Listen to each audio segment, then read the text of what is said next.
Hello and welcome to our Careers in Law playlist. My name is Caroline Lintner and I'm one of the careers consultants here at the University of Cambridge Careers Service. And today I'm delighted to be joined by one of our Cambridge Classics graduates, Sarah Przybylska, who is now a barrister at Hare Court.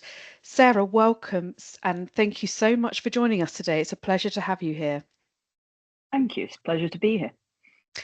My first question is really to ask you to tell us about your experience at Cambridge, your classics degree, what you did outside of your degree, and really just I guess, your experience of being at Cambridge. Well, I had a great time. I came up to do classics after going to a sixth form open day thing. It was a joint Oxford and Cambridge Classics Day. I don't know if they still do it. I was doing Latin A level, and our whole Latin A level class, which was 3 people actually, was taken along to this. And we all went along really just for a day off. But Simon Goldhill, who I think is still the Director of Studies for Classics at Cambridge, was the main speaker. And he was just so amazing to listen to. He made classics sound like such a great degree where you could specialize in anything really to do with the ancient world. I thought this just sounds phenomenal. And so that's where I ended up. And I had a great experience for my degree. I was specializing pretty much entirely in ancient history by the end of my course, by part two, and did all sorts of different things. And, the sort of experience of being supervised by world-class people who are much cleverer than you is really great preparation for being in front of a High Court judge. Wonderful. And I guess you've just touched upon that a little bit there, but reflecting back on your degree, Sarah, what skills do you feel you've taken from it that have really helped as you've built your career at the bar? The ability to crunch through very large amounts of information in a short period of time is really important at the bar because you'll often pick something up the night before, particularly when you're starting out, and you'll have a couple of lever arch files of stuff that you've got to get through. And that experience of having a reading list for an essay that's 2 sides of A4 and having to just go to the UL and sit down surrounded by stacks of books like something from Harry Potter and just sit there and read and read and read is invaluable because you get really good at working out very quickly what's going to help you, what's relevant, what you can just move away from. That was very helpful. And then, as I said, the supervision system as a whole is very similar to being in front of a judge. You've got to have an argument, you've got to defend it. So that was really good preparation as well. And why did you decide to become a barrister? Because as you said, your classics degree could have taken you in lots of different directions. Why the bar? Why have you gone down this route particularly? Well, I was already set on it by the time I came up to Cambridge. I spent my year out working for the Crown Prosecution Service, and that wasn't actually because I wanted to be a barrister at that point. I think I wanted to be a journalist, but I needed a job, any job, so I could go travelling. I took a year out and I got a filing job at the Crown Prosecution Service, who happened to have an office near where I lived. And for a couple of months, it was just boring and lots of cups of tea and lots of photocopying. But then someone, I think, went on maternity leave and a space opened up with the team who actually went to the Crown Court every day. There've been budget cuts since then, but at that stage, there was a CPS caseworker sitting in every court in the country, taking a note, helping with witnesses, just sort of following the barrister around and doing anything that they might need a hand with. And I did that for about 6 months. So it was effectively paid work experience with a barrister for 6 months. Towards the end of it, I sat through a 2 month trial. It was shortly after the Bressenden Range Rover murders, which were a big deal in Essex, where I lived. And there was still this sort of atmosphere of a lot of heavy gangster related crime being prosecuted in the Essex courts. And this was a case like that. It went, as I said, for 2 months. It had all sorts of very high profile barristers. There were, guys having fights with samurai swords on Southend seafront. It was mental. It was like something from television or some dodgy Guy Ritchie film.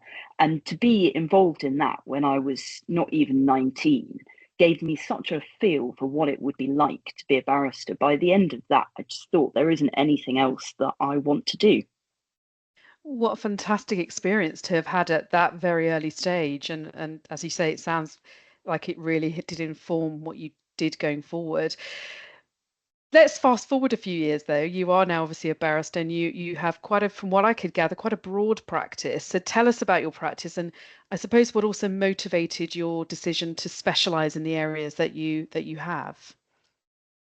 Crime was what I was really interested in. That was my early experience. I didn't know very much about other areas of law. Perhaps if I had done, I'd have found a similar level of interest in shipping or something like that. But perhaps this is the Kingsman in me coming out. But I was really keen to do something that had some human dimension and mattered. And I felt that although lots of friends of mine were going to go off and do chancery law and that sort of thing, it felt a bit too remote, a bit too, you're really just benefiting shareholders and not other human beings. You're not really using your powers for good. Now, I know people who say that sort of thing tend to be at the defence bar, and I almost entirely prosecute. But you can't lose sight of the fact that there's justice on both sides of the equation. Of course, there's a great public interest in defending people who might be wrongly accused, but there's also an enormous public interest in securing justice where something terrible really has happened. And I work with the victims of crime and with the families of people who've been murdered.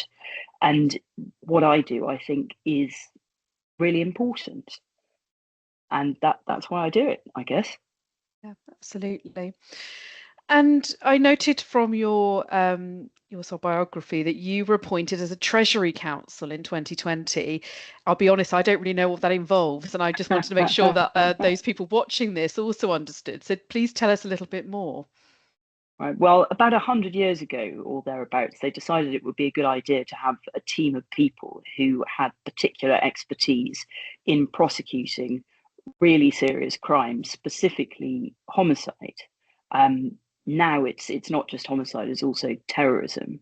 And the idea is to have a team of people who are based at the Old Bailey who do all the really serious stuff. So if something terrible happens and you need barristers fairly quickly working on a case, that's where you go. We're all security cleared to a very high level, so we can deal with terrorist work. We all prosecute um, a variety of different homicides day in, day out. So we're kind of the centre of expertise. There's what, about 18 of us, I think. So it's a pretty small group of people. It's competitive. You apply to be admitted, and if you're successful in your application, you're not appointed, you are merely successful in being given an opportunity to spend 3 years having people report on your every move, and judges give references at the end of all of your cases. And if you sort of get through those 3 years, then you are appointed. So it's sort of a big deal. And you do sometimes, we're based at the Old Bailey, we've got a room at the Old Bailey, and you sometimes look around Treasury Council's room and think, what on earth am I doing here? It's a terrible place for imposter syndrome sometimes because everyone is so clever and you just think, my goodness. But then you do kind of get used to that at Cambridge. So I suppose it's a bit more of the same. You go from the ordinary criminal bar and you think, I'm pretty good at this. It's a bit like being in the sixth form and thinking, I am pretty clever. And then you come up to Cambridge and you go, I do not compare at all. So relatively similar experience, but you just have to work on the basis that you do deserve to be there. Yeah, thank you for explaining that. As I said, it's a new concept for me, so I'm sure that will help other people who are watching this. Um, just moving on a little bit more about, you've been practicing for a while now. Share with us something that may surprise us about the realities of being a barrister. There's a lot of photocopying. I must say, I never thought when I came to the bar I'd spend so much time with a photocopier. Not so much now. I now have juniors who happily do my photocopying for me. But one of the first things I developed when I started pupillage was an ability to mend almost any photocopier going, because you wouldn't believe the amount of trees you have to kill to put material in front of the jury. On a more serious note, I suppose it's very flexible. You sort of think, well, there's only one way to be a criminal barrister. Certainly, you're in court every day, doing trials every day, and that's that's what you do, and that can be unforgiving, and you just have to get on with it. That was certainly how I used to practice, but I've got two small children now, and I'm very lucky to have a stay-at-home husband, so that's sorted. But I don't work in quite the same way I used to. I do more advisory work, and I tend to have bigger gaps between my trials. And there are ways to run your practice that are family friendly. There are ways to run your practice that mean that you can spend more time where you want to be rather than being sent off around the country. And it's very flexible in a broader sense. I know lots of people who started out at the same time as me, and now they're doing all sorts of different things. I know people who are in-house offshore in different jurisdictions. I know people who are in-house in London. I know people who are doing completely different things for charities and so on, where their legal expertise and sort of more broadly their ability to deal with people has been really useful. So I think it can send you off in all sorts of different directions. Just a follow-up question, if I may. Do you believe that, or do you think that the bar has become more supportive of women at the bar since you've been practicing? Have you seen a change in that? Because I know when you look at it from the outside, there's a lot of work going on about access to the profession, etc. And obviously being a woman at the bar is part of that. And I just wondered what your reflections are on that. Yeah, there has been a huge change. I've been at the bar for 20 years, and I suppose I was doing work experience for, I guess, 6, 7 years before that. Not quite when I started at the bar, but when I started doing work experience, women couldn't wear trousers to court. You couldn't buy a drink in most of the wine bars around the Inns of Court. A man had to buy the drinks. And, that's the late 1990s. It's not a very long time ago. There's none of that sort of obvious stuff anymore, but also at a much deeper level, there have been great efforts to improve access. My pupil at the moment is a single mother with two small children, and that would just have been impossible back in the day because no one would have made any allowances for you. They would have said, well, tough, if you want to be a barrister, you'll just have to be a barrister the same as anyone else. But there are lots of different ways of organising yourself now, and it's perfectly possible to organise things in such a way that lots of different people can take part rather than just people who come from a sort of traditional background, probably have some money behind them.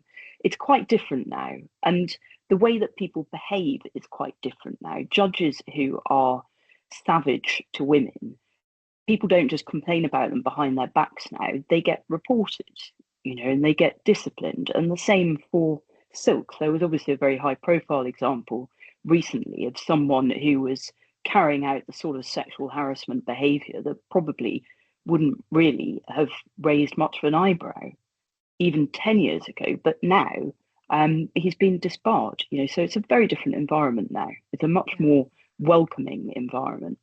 Yeah, thank you. And let's talk about the access to getting into pupillage. We know that securing pupillage is very challenging. What advice can you give to aspiring barristers about the process? Well, I suppose, when we're interviewing for pupillage, or actually when we're sifting before we start interviewing, we're looking for two things at the criminal bar. The first is some sort of evidence that you are able to do public speaking. Often that's mooting, although I have to say I never did any mooting at all. It seemed too much like hard work. Sometimes it's debating. I did quite a lot of that, but there's lots of other different things that you can do. There are lots of schools inclusion projects, prison outreach projects, where you can demonstrate that you can stand up in front of a room full of people and say something without falling over. So that's the first thing. And the second thing is work experience. There have been difficulties with that in the past because obviously it's much easier to get work experience if your dad happens to be a judge. But most chambers now have sort of outreach schemes where you can apply. And it's not just doing mini pupillages with barristers, it's any sort of experience in the law. Mine, as I've said, was working for the Crown Prosecution Service. People do that, even at a very low level. You don't have to be doing sort of casework on big trials. If you are doing any sort of job in the legal sector, then it demonstrates that you haven't just applied on a whim or because you've seen something cool on telly. You've got some genuine interest which has survived real world exposure to the trade. And it's the same for defence solicitors firms. It's often more possible, I think, to get some experience with them, even in the holidays, even if it's relatively short term. It's just to show that you are interested. And having said that, you've mentioned my name. I'm very happy for anyone to contact me via Chambers, and I will try to sort you out with some work experience. So there you go. That's very, very generous. Thank you. And I'm sure you will be hearing from some of our students and graduates. And then a final question, Sarah, before I let you get back to your day, because I know you're very busy. What do you enjoy most about your profession? It's something different every day. When I finished my pupillage, I went off on secondment to New Zealand for 6 months, and I was doing really interesting work in their public law department. But I was in the office every single day, and within a month, I was going crazy. I'm not suited to a sort of same thing every day kind of environment. Whereas, particularly when you're starting out, you might be in Newcastle one day, in Wales the next day, you'll do a short trial, you'll do a long trial, you'll do all sorts of different things, you meet different people, and it's just endlessly variable. And I really enjoy that. Thank you so much for sharing with us your experiences at Cambridge and also just how your career has evolved and the realities of being a barrister. It's been a pleasure speaking with you, Sarah. Thank you so much. You too.